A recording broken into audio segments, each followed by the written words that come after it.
Ronald Reagan will always be my president. I'll always think of him that way, yes. Why?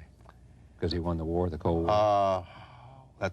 Principally, yes. I mean, Ronald Reagan came to the presidency in 1981 with one mission. He wanted to destroy the Soviet Union, and to do so,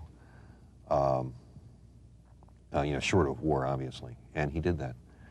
Ronald Reagan put an end to the most malignant political philosophy in human history, Marxism-Leninism. America has lost one of its most successful novelists. Tom Clancy died Tuesday in Baltimore at age 66. He wrote 17 #1 New York Times bestsellers. Many of them, like The Hunt for Red October and Clear and Present Danger, also became blockbuster Hollywood films. He was a frequent guest on this program. Another popular novelist, John Grisham, novelist, he thinks A Time to Kill, his first novel, is his best.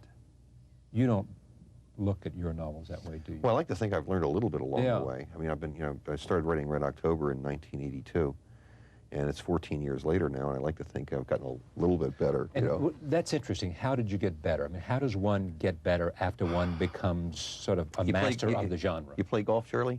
Yes. You get better at golf by playing golf. Well, you get better at golf by practicing and practicing and making sure that your swing is working and there's not something wrong with in the writing business, you get better by writing. Yeah. And the more you do, the better you get at it. You understand character development. You understand how to put a sentence together. You understand how to make the page turn. And the more you do it, the better you get. And that's the general idea, anyway. And other than that, what's the best thing you say to people who want to be Tom Clancy? Who want to write if they want to be Tom Clancy, I think they should set their sights a little higher. No, what I tell them is, the most important talent for a writer to have is persistence. You just have to stick with it. And it's hard. Writing is the most miserable form of work I know. But it's rewarding if you do it right. The thing is, you just have to stick with it. And if you don't write the book ain't going to get written. So you have to sit down and do it. You can't think about it or talk about it or ruminate about it or dream about it. You have to put words on paper. So you sit down in front of a computer every day, 8 o'clock. 5 or 6 hours a day. Yep. You turn out about 3 pages a day.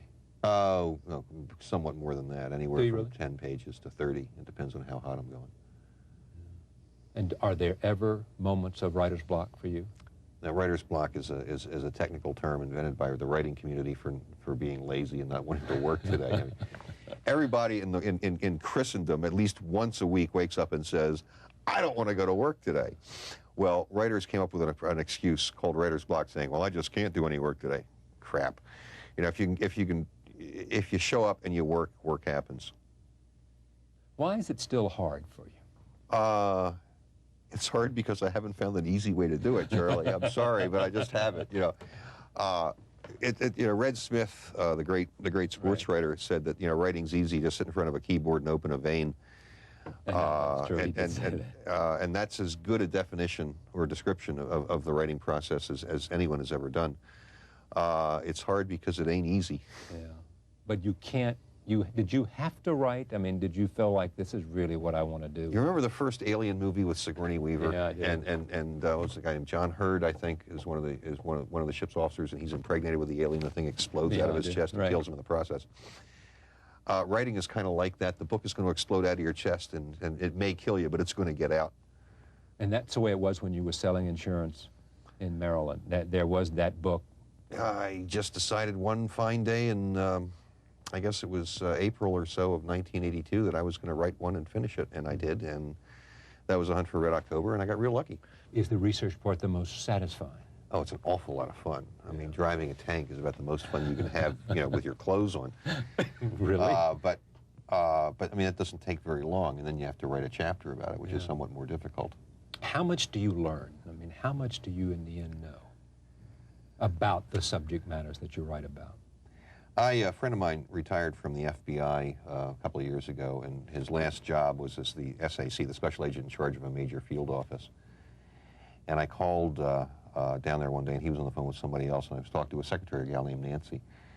And she goes, you know what the boss says about you? It was down in Texas. He says, he's a sponge. That's great. He's going to remember everything you say. He's a sponge. So in that sense, I'm always at work. I'm always gathering information and filing it away. Do you go home and write it down, or do you just sort of remember it? Mainly, I just remember it. Yeah. You don't go home and sort See, of... some at the end of places the- I go, if I start taking notes, people get really nervous. Yeah. And then they think I won't remember it if I don't make notes. Sorry, guys. I do remember most of it. Listen, look at this. I mean, does this say, what does this say when I show this picture? It says I had a very long photo shoot a couple of years ago, and that's one of the pictures they decided to use. But I mean, there it is, USS Iowa. I mean, is that the Tom Clancy, the way you see yourself right there? Oh, I don't know. That's where the photographer saw me. I'm wearing my Navy flight jacket and walking on the beach. You know, asking yourself who you are, that's a metaphysical question. I don't really feel like discussing St. Augustine today. Yes. But you're comfortable with who you are? Oh, more or less. We're all imperfect, and we're all very aware of our imperfections, and we try to get better. I mean, well, then help me understand what you mean. When you look at Tom... I never want to be completely satisfied. Yeah. Satisfaction is the enemy of progress. I always want to be dissatisfied about something. There's always got to be a mountain to climb or a dragon to slay. Or a mountain to climb, or a journey to take. Mm-hmm. Something to challenge you to... You got to wake up in the morning and want to do something. What's the tallest mountain for you to climb? Oh, Lord. Oh, maybe a book. Another book. Every book is a softly tall mountain when you start it. How I've set up a foundation for sick kids. I've done. I have a lot of things to keep me busy, and they're all interesting, and they all excite me. Tom Clancy, dead at age 66.